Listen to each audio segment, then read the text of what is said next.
Hello everybody, Miss M here, reporting from Schooley's Mountain Park in Long Valley. Now today's nature challenge is an American robin. Now I've encountered a pretty large flock right on the lawn of this park. There must be 50 of them here. I'm going to zoom in on one of them. So here is an American robin up close. American robins eat worms and berries. And although most do migrate short distances, some do stay in New Jersey throughout the winter. They might also find a good spot to make a nest in your backyard or local park.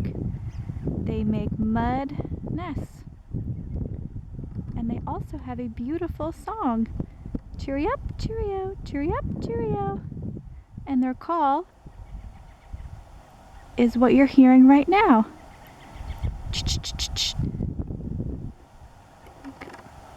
So, good luck with today's nature challenge, the American robin.